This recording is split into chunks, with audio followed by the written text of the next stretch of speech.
Baiklah, di sini saya akan membuat video tentang penjelasan perawatan esensial bayi baru lahir.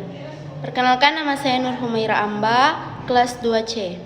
Sebelum kita melakukan tindakan perawatan esensial bayi baru lahir, kita melakukan dulu cuci tangan 7 langkah sebelum melakukan perawatan esensial atau melakukan tindakan pada bayi baru lahir. Perawatan neonatal esensial adalah salah satu strategi untuk meningkatkan kesehatan bayi baru lahir. Pada usia 0-6 jam, perawatan dilaksanakan dengan cara rawat gabung, perawatan bersama ibu setelah lahir pada usia 6 jam sampai 28 hari. Yang kedua, ada penilaian awal yang harus ditanyakan kepada ibu. Seorang bidan menanyakan apakah kehamilan cukup bulan. Yang kedua, apakah air ketuban jernih atau tidak bercampur dengan mekonium setelah lahir. Dan yang harus dilihat dari bayi yaitu apakah bayi menangis atau bernafas, tidak mengap-ngengap. Dan kedua, apakah tonus otot bayi itu baik atau bergerak aktif. Dan kita melihat Apgar score, yaitu melihat ukuran fisik kondisi bayi baru lahir. Yang ketiga, ada pencegahan kehilangan panas. Yang pertama yaitu evaporasi, adalah kehilangan panas akibat penguapan cairan ketuban pada permukaan tubuh oleh panas tubuh bayi sendiri. Yang kedua, ada konduksi. Konduksi adalah kehilangan panas tubuh melalui kontak langsung dengan permukaan yang dingin, seperti bayi yang kita taruh di meja, di tempat tidur atau timbangan. Itu dapat mempengaruhi panas bayi. Yang ketiga, ada konveksi. Konveksi adalah kehilangan panas tubuh saat bayi terpapar udara sekitar yang lebih dingin, misalnya setelah bayi keluar dari ibu dan terjadi pertukaran udara. Dan yang keempat adalah radiasi, adalah kehilangan panas karena bayi ditempatkan di dekat benda-benda yang mempunyai suhu lebih rendah dari suhu tubuh bayi walaupun tidak bersentuhan secara langsung. Yang keempat, ada pemotongan dan perawatan tali pusat.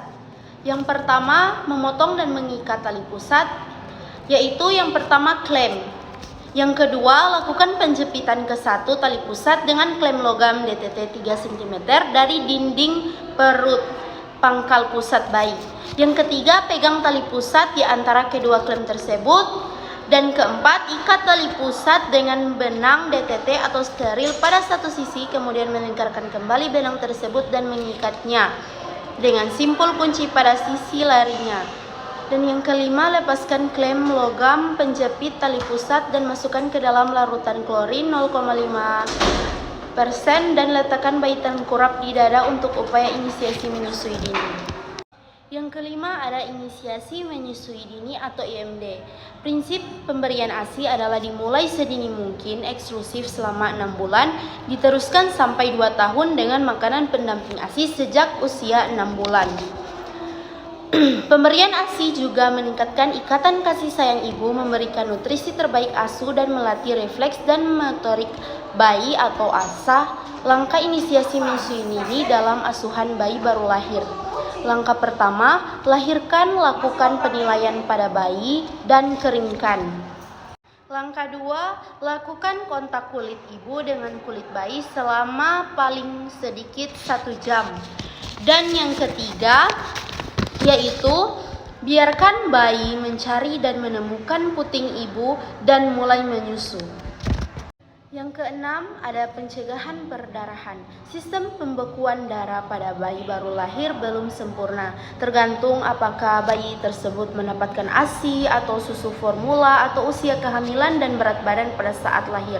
Untuk mencegahnya, pada semua BBL, apalagi BBL rendah, diberikan suntikan vitamin K1 pitomedanion sebanyak 1 mg dosis tunggal intramuskular pada antero internal paha kiri, dilakukan setelah proses IMD dan sebelum pemberian imunisasi hepatitis B. Yang ketujuh, ada pencegahan infeksi mata. Salep atau tetes mata untuk pencegahan infeksi mata diberikan segera setelah proses IMD dan bayi setelah menyusui. Sebaiknya 1 jam setelah lahir. Pencegahan infeksi mata dianjurkan menggunakan salep mata antibiotik tetrasiklin 1%. Yang kedelapan ada pemberian imunisasi. Imunisasi hepatitis B pertama HB0 diberikan 1-2 jam setelah pemberian vitamin K1 secara intramuskular mencegah infeksi hepatitis B terhadap ibu bayi. Penularan hepatitis pada BBL dapat terjadi secara vertikal, penularan ibu ke bayinya pada waktu persalinan. Yang kesembilan ada pemberian identitas. Gelang pengenal berisi identitas nama ibu dan ayah, tanggal lahir, jam lahir, dan jenis kelamin. Apabila fasilitas memungkinkan juga dilakukan cap telapak kaki pada reka medis kelahiran. Dengan Undang-Undang Nomor 23 Tahun 2002 tentang Perlindungan Anak menyatakan setiap anak berhak atas identitas diri agar supaya bayi tidak tertukarlah atau begitu. Yang ke-10 ada amnesis, yaitu yang pertama tanyakan pada ibu atau keluarga masalah kesehatan pada ibu. Yang kedua keluhan tentang bayinya. Yang ketiga penyakit ibu yang mungkin berdampak pada bayi. Yang keempat cara, waktu, tempat persalinan, kondisi saat bayi baru lahir, langsung menangis atau tidak. Yang ke-5 warna air ketuban. Yang ke-6 riwayat bayi buang air kecil dan besar. Dan yang ke-7 atau terakhir frekuensi bayi menyusu dan kemampuan menghisap.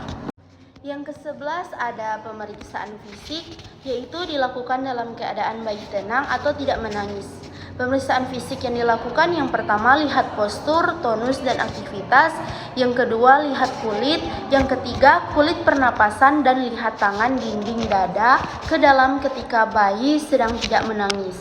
Yang keempat ada hitung denyut jantung. Yang kelima ada lakukan pengukuran suhu. Yang keenam ada lihat raba bagian kepala. Yang ketujuh lihat mata. Yang kedelapan lihat bagian mulut dan lihat dan raba bagian perut, lihat tali pusat, lihat punggung dan raba tulang belakang, lihat ekstremitas dan lihat lubang anus, dan juga terakhir lihat dan raba alat kelamin luar bayi dan timbang bayi, mengukur panjang dan lingkar kepala bayi, menilai cara menyusui bayi apakah baik atau tidak. Yang ke-12 atau terakhir pemulangan bayi baru lahir, yaitu tanda bahaya yang harus kita lihat dan harus kita perhatikan dalam bayi sebelum dipulangkan.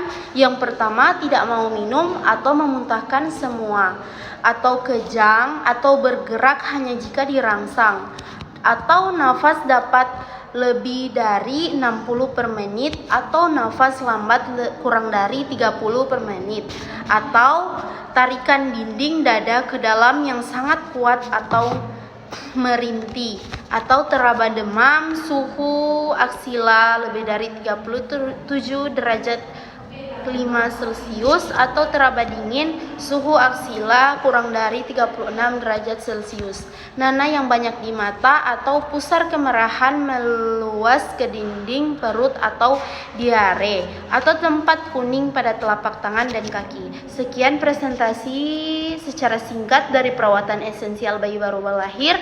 Mohon maaf jika ada kesalahan. Terima kasih.